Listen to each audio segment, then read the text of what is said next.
Hey readers, this is Liz Davidson from Beyond Solitaire Books, and today I want to do a review of probably one of the wilder reads I've had in a while, and that is The Book of the Most Precious Substance by Sara Gran.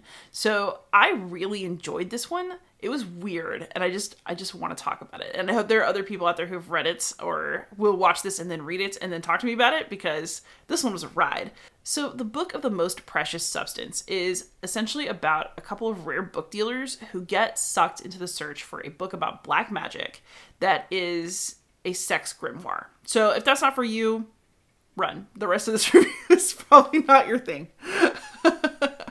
But yeah, so the main character is this woman who is really struggling because her husband, who used to be so vibrant and intellectual, is essentially a vegetable now. She's trying to support them. She had to sell their large book collection and then became a bookseller in the process in order to make money. And so she's living this really unfulfilled life. Meanwhile, she meets this kind of hot other book collector that she's been, kind of flirting with maybe for a while. And they both learn about the Book of the Most Precious Substance. So this is a book that has passed through many hands throughout history. And it's like a rare whispered about title in certain occult trade circles in the world of this book. But basically, the essence of the book is that to complete the different stages, you have to do different sexual acts, and then you have to put your body fluids on the book, which makes me think that the 5 copies of this book are pretty nasty, but we're not going to talk too much about that.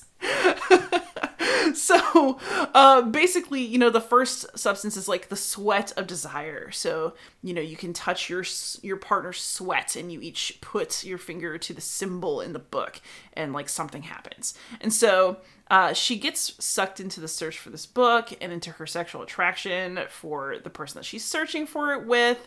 And it turns into this crazy journey that includes like rock stars and lesbian dominatrices and like evil generals who want to like control the world and have military power.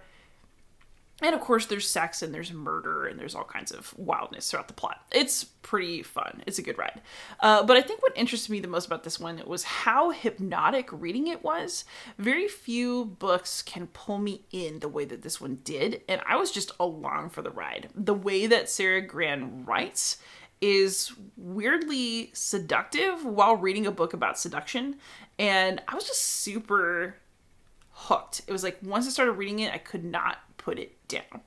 And I don't really encounter books like that very often. I was absolutely willing to go with pretty much everything that the book threw at me because it was just so interesting. That said, the book did push on some deeper themes. So as with anything that's about magic or the occult, if something's promising you a lot of power, you have to think about what it is that you're giving back and what you've sacrificed in order to get the gifts that such a book would have to offer. So, that's all a pretty classic set of questions in books like these, but I thought it was very well done in The Book of the Most Precious Substance. I don't want to give things away, but let's just say that the people who do get what they want from the book do not have unequivocally happy endings. At the same time, those endings are not necessarily all tragic either, and that's what makes the book so interesting. It's dark and it's a thriller, but it's also not so dark that it doesn't leave you kind of asking questions about like, if I had this book in my hands, would I do that? Would I want that? Would it be worth it to me?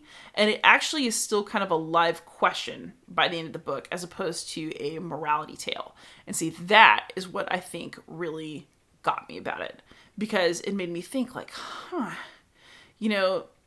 the process she goes through as she deals with this book and has a relationship with it is not pleasant entirely, although obviously because it's about really good sex, some of it is. But at the same time, the rewards that come from using the book are sufficiently tempting to make you think you might want it, but sufficiently ambiguous enough to make you wonder if you really would find them worth it. And the book kind of ends on a more ambiguous note as well, kind of asking, has the deal the characters made been worth it? And will we continue to find that out over time? So at the point where the book ends, maybe more could happen, but it's not entirely clear. It seems pretty settled, but as with any sort of magical dealings, you just don't know. I will say there were some things about the book that didn't quite work for me, so I have no problem with lesbian dominatrix scenes, and in fact, think more books should have them. However, I wasn't completely convinced by the community that this woman visits on her journey to find the book. So one of the potential owners of the book is a dominatrix who has also created this community of women who have been through really hard times, who have come out the other side of it, and who kind of work a more positive form of sex magic together. And our author has an encounter with them that's like super intimate. And I did not really feel the build up for that. It felt kind of sudden to me. Like our author went from hasn't had sex with anybody because her husband's a vegetable in years and years and years and years to meeting this guy, which that part I can see, to like several other sexual encounters throughout the book. And those, it was like, wait. Are we just going to like go crazy now? But it was like, wait. Is that just the kind of book this is now? Is that just the kind of character she is now? It was not totally a character progression that I bought, if that makes sense.